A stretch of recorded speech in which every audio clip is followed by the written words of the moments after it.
Aku hanya ingin berbagi kebahagiaan dan tidak menggurui siapapun.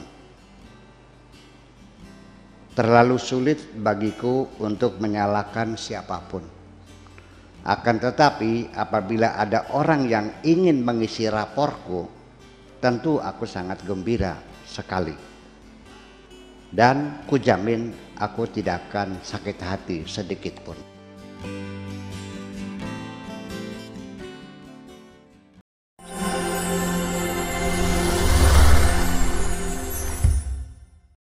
Buya, saya tadi terfokus juga apa yang disampaikan oleh Prof. Han, bahwa ini tentang relasi pemikiran, Buya. Ternyata relasi pemikiran itu akhirnya jauh ke dalam kepada siapapun dan itu menjadi pedoman dalam kehidupan kita, Buya. Bisa dijelaskan, Buya? Sebetulnya ya, pergaulan itu sejatinya pemikirannya. Kalau jasad mah hanya sekedar bersentuhan kok. Bisa satu ranjang, bisa bersatu dalam pelukan, tapi tidak dalam satu pemikiran. Mensana in corpore sano ya? Iya. Jadi yang membuat kita persahabatan kita berkesinambungan itu kan karena ada kesamaan dalam pemikiran-pemikiran. Kalau nggak sama tidak akan lama kok, tidak akan berpisah. Ya artinya pemikiran itu kita punya visi dan misi yang sama. Jadi umpamanya kalau kita ini mau ke Jakarta, Pak Afkar mau ikut, mau kemana? Mau ke Subang, bisa. Tapi tujuan kita beda kan, visi dan misi kita berbeda. Bisa nggak kita naik mobil bersama? Oh bisa, mau ikut, boleh ikut. Tapi sampai Pamanukan, Anda saya persilakan turun. Anda mau ke Subang kan? Betul. Silakan turun. Saya ke Jakarta kok. Ya kan begitu pada akhirnya. Yeah. Yang satu ke Bekasi, ya belum ke Jakarta ya turun juga. Jadi kalau tidak ada kesamaan persepsi, ada kesamaan visi dan misi, ya pergaulan kita tidak akan berkesinambungan, akan berpisah kapan saja.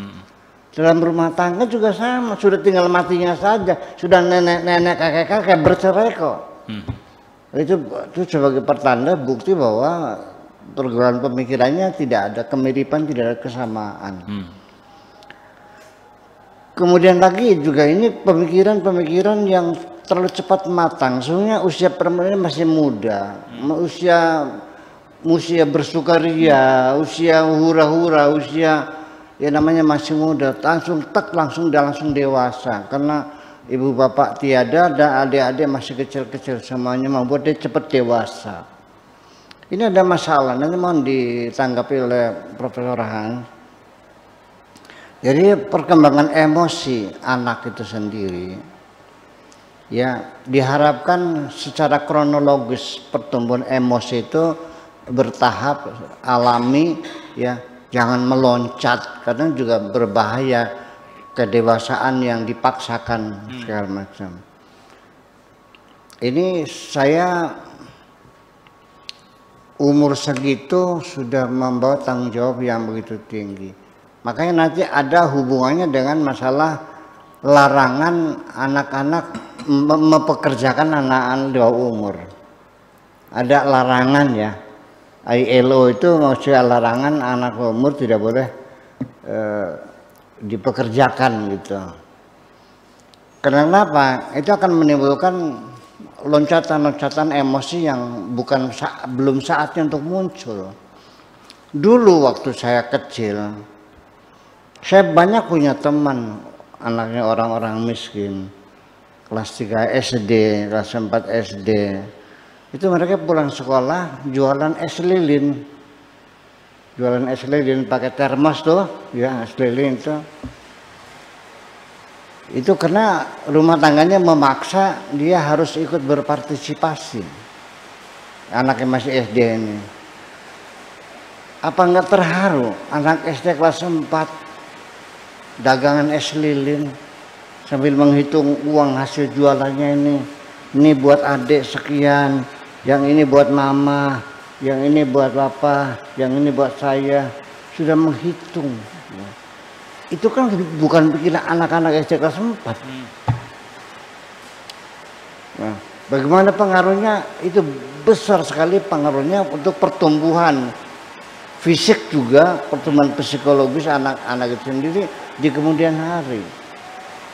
Ya, jadi jangan sampai ada lompatan-lompatan emosi, ya, karena kita salah.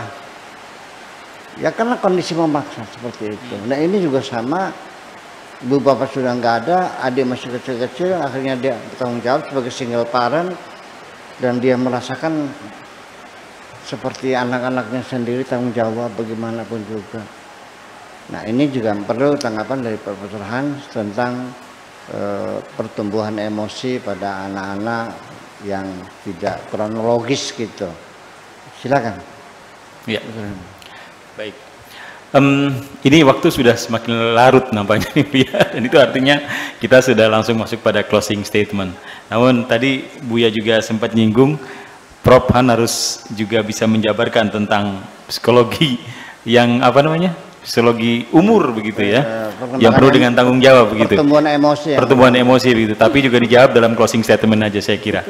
Oleh karena itu silakan kepada Prof Han untuk closing statement. Baik, ya saya menambahkan sedikit saja dari yang sudah disampaikan Buya secara praktis betul tadi, bahwa dalam psikologi itu ada satu materi penting yang diajarkan Buya dengan judul psikologi perkembangan manusia.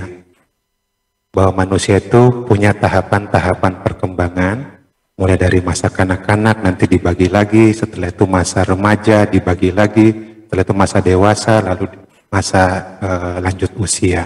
Nah di setiap tahap perkembangan itu ada yang disebut tugas-tugas yang harus dipenuhi, kebutuhan-kebutuhan yang harus dipenuhi.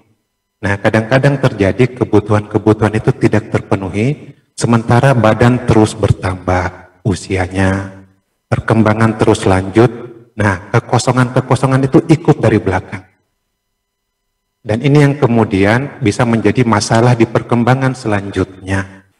Nah kekosongan-kekosongan inilah yang membuat munculnya perilaku-perilaku yang disebut perilaku dia bergerak ke depan, tapi ada yang terasa menarik di belakang.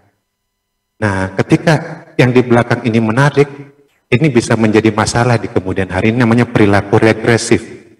Perilaku regresif itu ada yang manggil-manggil untuk berbalik karena tugas itu, kebutuhan itu belum terpenuhi. Nah ini yang kemudian bisa menjadi masalah psikologis dalam perkembangannya di kemudian hari. Misalnya tadi masa remaja, Sigmund Freud bilang ini masanya di mana mereka belajar keluar rumah, belajar bersosialisasi dengan temannya, karena di sini masalah dia istilahnya itu hujan badai dalam perkembangan manusia itu di masa remaja ini, belajar mengenal dunia. Nah, ketika di masa remaja ini dia kekurangan katakanlah kekurangan slot atau kebebasan untuk menjalin relasi dengan sesamanya, ini bisa bermasalah betul, bisa bermasalah serius, karena itu memang di jalur perkembangannya itu harus terjadi di masa itu.